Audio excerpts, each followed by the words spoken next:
तो ये उस क्लास में जी नहीं चाहती थी मैं ठीक याद कर रहा हूँ ना, और पॉलिटिकल साइंस का ऑप्शन है। मैं अपने फादर से मिला था उस समय, फादर भी तब आते थे तो हमारी एक बड़ी सी बात हुई थी। ये बात 3 साल पहले की, उसके बाद हम आगे मिल रहे हैं आपके सामने मिलते। तो ये उन साहसी बच्चों में है जिन्होंने वो 10 दिन झेला था, मुझे तो आपने बहुत सरकार को बहुत ही अनएथिकल तरीके से पढ़ाया गया था।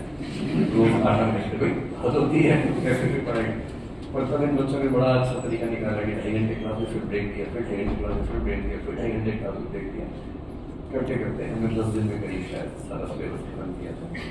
तो आज मुझे क्लास में आने से पहले पता लगा कि ईरा का सिलेक्शन हुआ है। तो ईरा सुनते मैंने कहा कि नाम मुझे सुना हुआ था, तो बेटी ने याद दिलाया कि ये वही बच्ची जो जे में से आती थी। उन्होंने ये लिखा, उन्होंने कहा एथिक्स क्रैश कोर्स में थी। मैंने कहा अच्छा फिर वही है जो जे से आती थी, आपस साथ में आते थे, तब मैं ठीक से नहीं करता। तो ईरा का सिलेक्शन इस बार हुआ, 450 का रैंक है इनका पॉलिटिकल साइंस ऑप्शन है इनका। तो ईरा जे के विद्यार्थी भी, तो अब ये सारे बच्चे नए बड़े बच्चे हैं, इनको अब बताइए कि आपने इस पूरे प्रोसेस में क्या सीखा और क्या इनको पहले से ही सीख लेना चाहिए, फेलियर से ही क्यों सीख रहे, दूसरों के अनुभव से सीखना ज़्यादा समझदारी के साथ में। हेलो एवरीवन, मेरा नाम मीरा है और मैं अलवर से हूँ और मैं अभी उनसे आ रही हूँ डायरेक्टली यहाँ पे।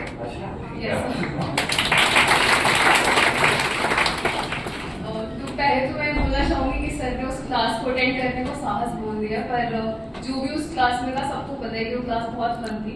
भले वो 8 घंटे चलती थी या 10 घंटे चलती थी, सब लोग बैठे रहते थे। उसके अलावा जो सर ने बोला कि टिप्स या कुछ इंपॉर्टेंट चीज़ें तो सबको ध्यान रखनी चाहिए, और फेलियर से, खुद के फेलियर से किसी और से। तो मेरा फेलियर था सीसाइट का 2023 वाला, और that was after my interview, जो कि 2022 का इंटरव्यू मैंने दिया था। उसके बाद में मैंने 2023 का सीसाइट फेल किया था। तो आई वुड से जिसको भी मैथ से डर लगता है, जिसको भी सीसाइट से डर लगता है, उसको बहुत पहले से लेके चलो। जैसे नवंबर या दिसंबर से स्टार्ट कर लो अगर आपको बहुत डर लगता है मैथ से, और वो हो जाएगा। क्योंकि मेरा 2024 में 67 is I think the marks that we need to have in सीसाइट, पर मेरे आराम से उसमें 80 या 90 आ होंगे। तो वो एक बहुत ही बड़ा आपका हेडेक खत्म हो जाता है कि आपका जो क्वालिफाइंग पेपर है वो अच्छे से निकल रहा है। उसके अलावा दूसरी मैं चीज़ कहूँगी, क्योंकि मैं प्लान बी पे काम कर रही थी, सर ने बताया कि जेएनयू, तो मैं उस टाइम पे मास्टर्स कर रही थी। तो जिन लोगों को ऐसा लगता है कि वो प्लान बी अगर रखेंगे तो उनको मेंटली स्ट्रेस फ्री वो रह सकते हैं, तो प्लीज़ डू दैट। और अगर आपको कोई इंटरेस्टिंग सा प्लान भी मिल रहा है, जैसे कि मेरे लिए पॉलिटिकल साइंस पढ़ना वहाँ से बहुत ही एक अच्छा एक्सपीरियंस भी था और मैं वो चाहती भी थी करना, तो अगर आपको ऐसा कुछ मिल रहा है तो please go ahead with that. Thank you.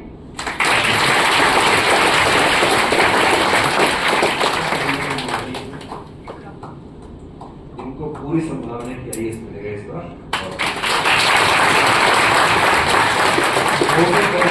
कल को अपने जिले में जाएंगे, पता नहीं वही बैठी हुई है और आपको जिला संभाल रही है। कितना मजा है जब आपको पहले से पता हो कि जब सेलेक्ट हुए आपके जिले में पहुंच जाए, और इंटरेस्टिंग होता है। तो अब जो बच्चे सेलेक्ट हुए, और आपको आप सर आपको इधर आइए, आपको मिले उससे इनकी बेटियां लंबी क्लास करने आती थी, तो ये भाई साहब आके वेट करते थे कि बेटी को लेके जाना है, और खिलते नहीं थे कि जब तक क्लास खत्म नहीं होगी। तो जितनी क्लास इन्होंने की उतनी इन्होंने वेट किया। उस